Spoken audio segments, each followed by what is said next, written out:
Hello, everybody. Is this the wrong hand? Do I usually do it with this hand? This hand is injured. I won't show you what's under the bandage because I'll be real with you. It's quite gross. It started off as an infected cuticle. So I'm on antibiotics right now, but as of yet, it hasn't seemed to get any better.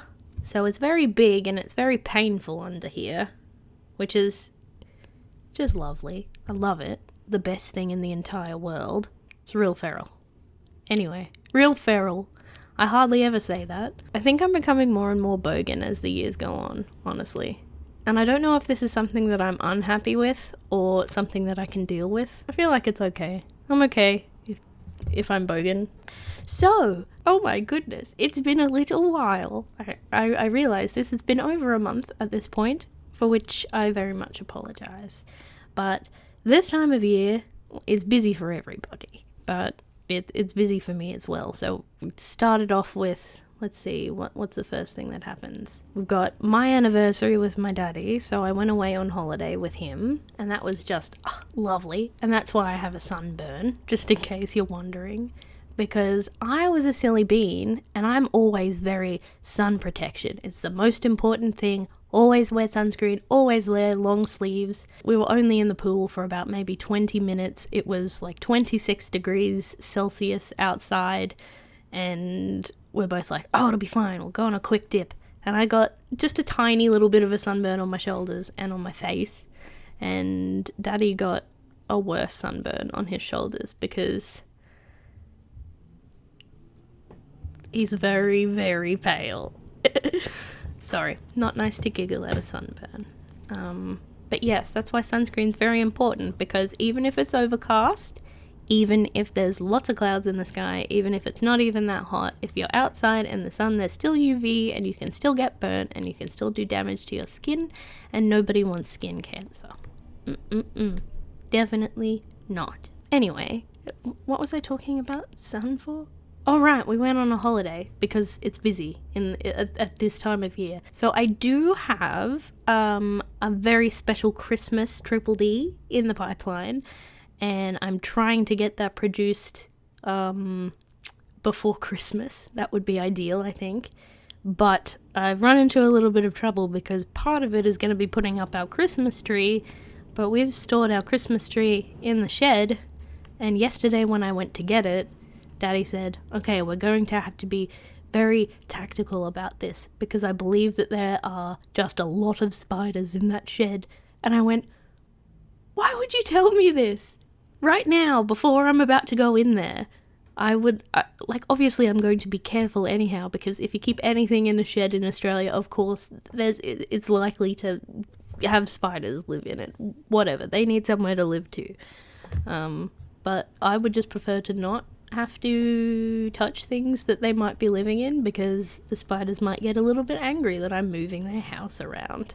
I'm working up the courage to go out and get the Christmas tree. I promise I will get brave and I will go get the Christmas tree from the shed so I can finish this video so you guys get a special Christmas video. And I've put a lot of work into it and I'm quite proud of how it's turning out so far, so I'm excited to release it. But the excitement and the fear are kind of like at equal levels now. Maybe if I go and buy like something nice to put up on the tree, and then the excitement will outweigh the fear of disturbing a spider's house, I hope. And also my hair's shorter. The hairdresser cut off a lot of it. But that's okay, because she was like, I don't need to explain this. It's shorter now. We move on.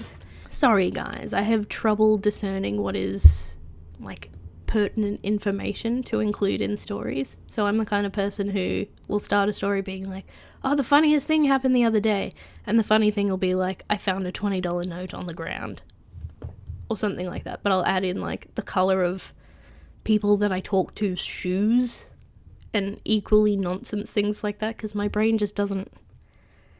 It's like, you have this information, it's relevant to this situation, you must include that information. I'm working on it though. I'm working on being a bit more. But I'm failing because I'm just looking at the thing I've been filming for 5 minutes and 55 seconds, and I haven't even done all of the get ready and get snuggly stuff. Good job me. I pulled up the last video in a different tab, so I know which chapter we're doing. Yay! Are you proud of me? I'm learning. Slowly but surely, I'm getting there. Okay, so it's that time again. And you know what time that is. It's time to go and get very, very comfy. Before you lie down, grab a storytime companion. Who do I have today? Oh goodness, I don't have a companion. Give me a second.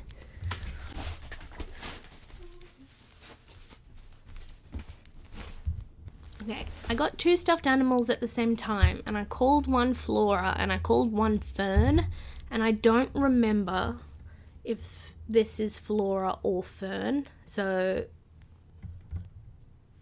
Fern or Flora. I love snails. Snails are adorable. They don't get enough love. I would totally keep pet snails if I had the wherewithal to keep pet snails. We have our storytime companions. And we're going to settle down, we're going to get a blankie if it's chilly where we are. Or we're going to lay down somewhere nice and cool if it's not chilly. And get ready to have a story. Okay? Okay. This is Littleland, Part 2, Chapter 18. Vanessa sensed new people afoot. She didn't care for it. While the relief upon hearing the news of Aiden's whereabouts was instantaneous, Vanessa's suspicions only grew as they'd been redressed into new sets of snow gear and shepherded down a narrow path that was flanked with lanterns. The little ones hadn't been told anything about their destination, save that it contained Aiden. Vanessa longed to ask her caregiver, who held tight to her charge as they trekked through the greenery. She didn't have to. Danny did it for her. "So, where did Aiden go?" "You'll see very soon, little one," said the doctor. "Suffice it to say, he is very safe." "Yeah, until you guys get there," mumbled Piper, sitting up higher in Ethan's arms. "Which one of you is gonna spank him?" she asked, rather rudely. Collectively, the caregivers eyed her with exasperation. "How you gonna decide? So many of you have a claim to it. I guess you could all take turns." "You mind your mouth, my girl," growled Ethan, loud enough for the entire group to hear. "Or we'll all take turns teaching you a lesson." "Oh, no fair. 4 whole spankings just for that. Get real." "I count 5. You do know who we're going to see right now, don't you?" Ethan muttered this last in her ear, softer this time, rippling her neck in goose flesh and causing the colour to drain from her cheeks. "Oh, please no. I'm sorry." "You're officially on notice, darling. One more sassy remark, and you and I are off to find the nearest fallen log." Mabel notified those inside the house of visitors before the doorbell did. Tom chuckled, groaning with effort as he stooped to scratch the cat's favourite spot. Mabel lifted her chin in appreciation and let out a low, steady purr. Aiden took a deep breath, looking worriedly at Vera, who switched off the last burner and fired him a sympathetic glance. Tom opened the door, and greetings abounded. "Father Tom!" cried Piper, practically leaping from Ethan's arms. "My darling Piper, come here." Tom reached out and Ethan transferred her over. "You've gotten so big, little lady. You'll be out of nappies in no time." Piper made an exaggerated pout and buried her face in his cardigan. Papa Tom gave her diaper a few experimental pats. The once crinkly fabric gave a telltale squish under his hand, and Piper covered her face with her hands and groaned, prompting a chuckle from the grandfatherly figure who held her. "You're soaked, my dear." "A very wet bottom indeed. Perhaps it's still too soon to think about the potty for you." Piper giggled into the fabric of his jumper. "Oh, have the guests arrived?" called Vera, hurrying down the hall as fast as her slippered feet could carry her. Come in!" They spilled into the entryway and began to remove their wet coats and boots.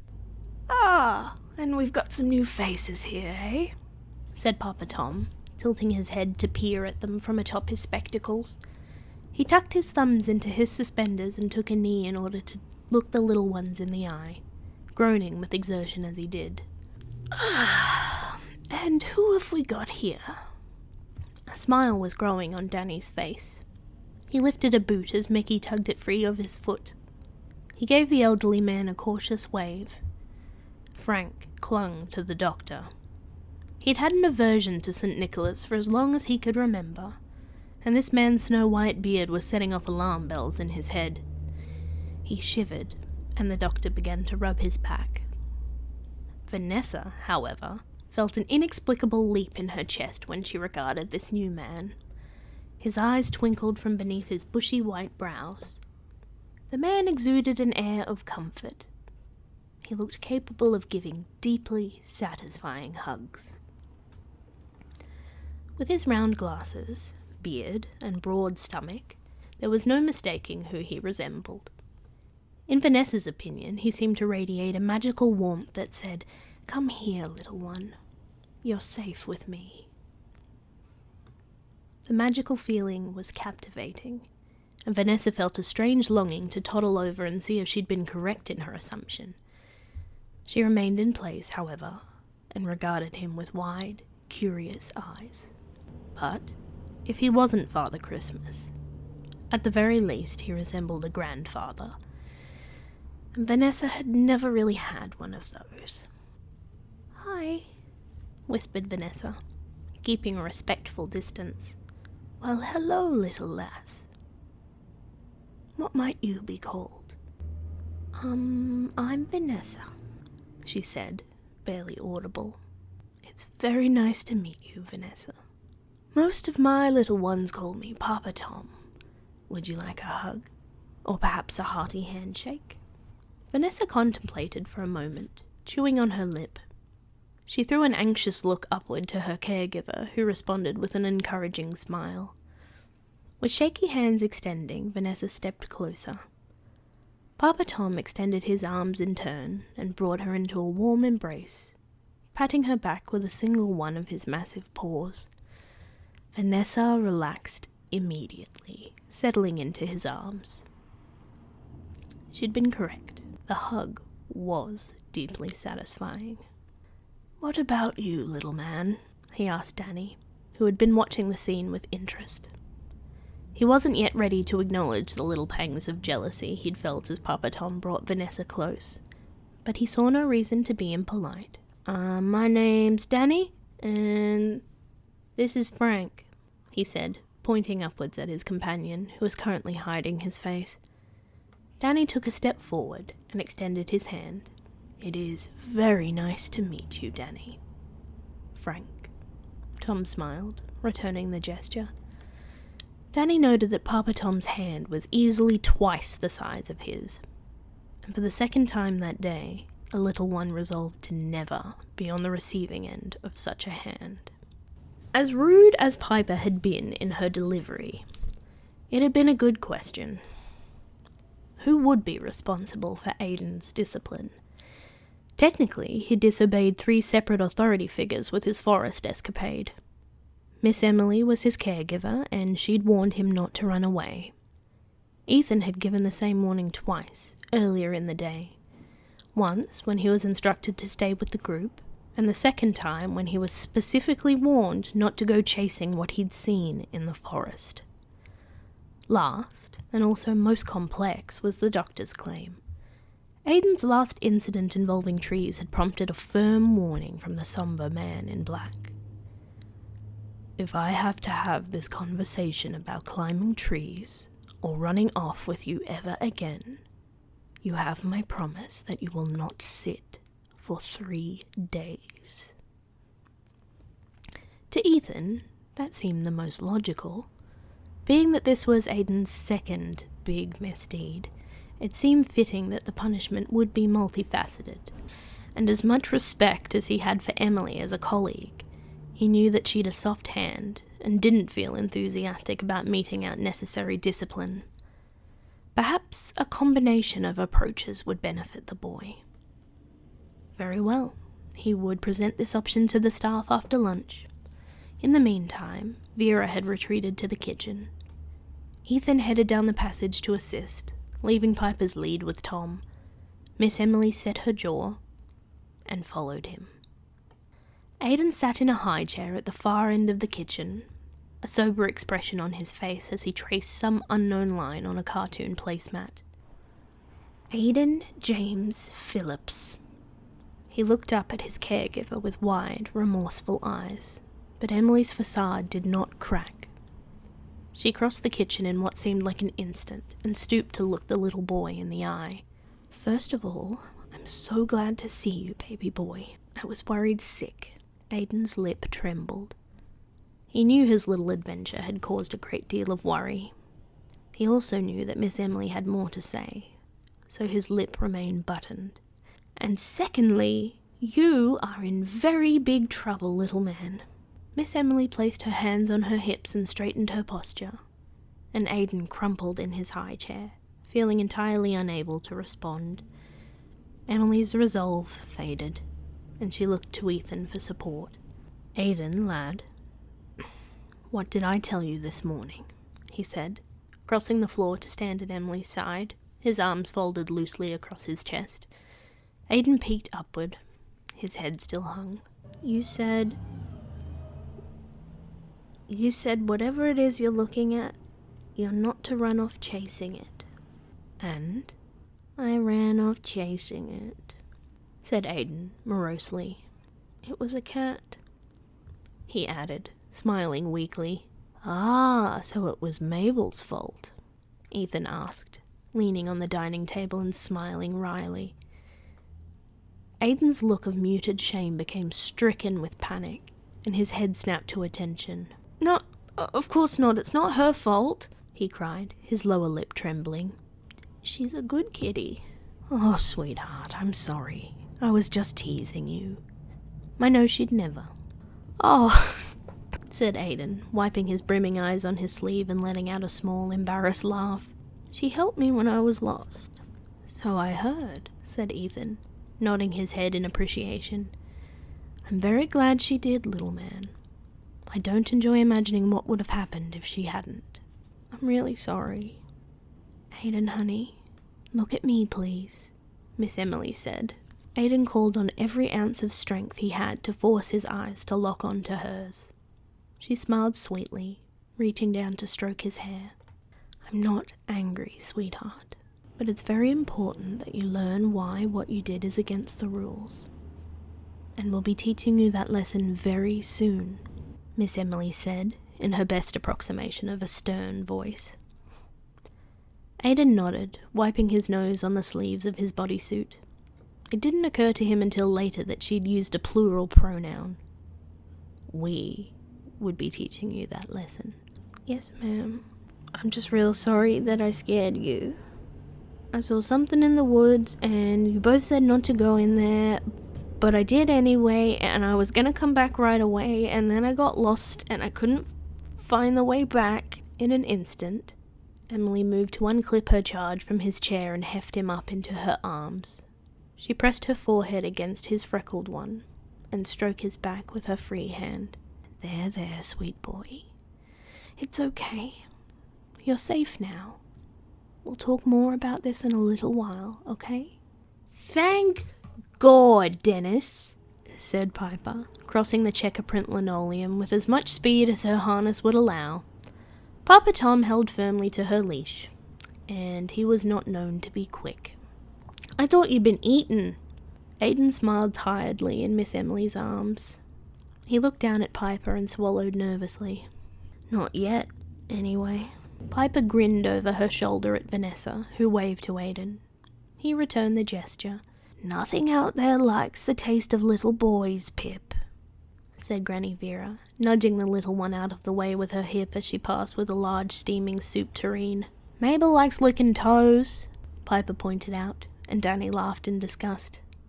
Mabel, hearing her name, took a graceful leap onto a wooden sideboard and sat to attention. "Kitty!" Vanessa blurted out. She hurried around the dining table and towards the narrow ledge that Mabel now preened atop. It was then that Vanessa noticed the calico feline's stature, and her eyes widened. Even from moderately far away, the cat appeared much larger than any ordinary house cat she'd ever had the pleasure of meeting. Bravely, she stretched her hand out and allowed the cat an introductory sniff. At once, Mabel rubbed her furry head across the side of Vanessa's hand, giving a rumbly meow as she did, and Vanessa all but squealed with delight. One by one, the little ones were hoisted into their high chairs for lunch. To Vanessa, it seemed the perfect weather for a bowl of soup, and she cheered internally when the woman they'd called Vera lifted the lid to reveal a dense green soup with thick chunks of ham. Her stomach rumbled. Bowls were ladled out and set atop a motley collection of placemats. Vanessa ate hungrily. Aidan James Phillips did not. Da-da-da-da-da-da. I hope you guys liked that story. I wrote it just for you. And also for me, because I like to write. Writing is very fun. You might have also seen on my Wattpad that I have started another story. It's a little bit of a different style to Littleland, so it's set in an ABDL universe where ABDL is woven into the fabric of society. I feel like most people would have read at least one ABDL universe kind of story. And I've said before, I don't know if there's any existing canon about ABDL universes, but I've just made up my own rules, and I've tried to make the rules of the universe seem pretty apparent within the text of the story. But it's called Heathwood. It's on my Wattpad, and I'll link to it down below. But basically, it's a story about a Little's orphanage. Exciting. It's a rewrite of another story that I have written. If you guys want me to do audio readings of Heathwood, then I can as well. I'll be continuing with Littleland, and I'll be writing new chapters of Heathwood, so it's not like it's one or the other. You can have both if you like, as a special treat just for you, because as we've established, I love ya. Any hoozles, I hope you have a beautiful day, for starters, and I hope you have a beautiful holiday season. And I'll see you guys very, very soon for this special Triple D, once I work myself up to going to the shed. Okay, bye everybody.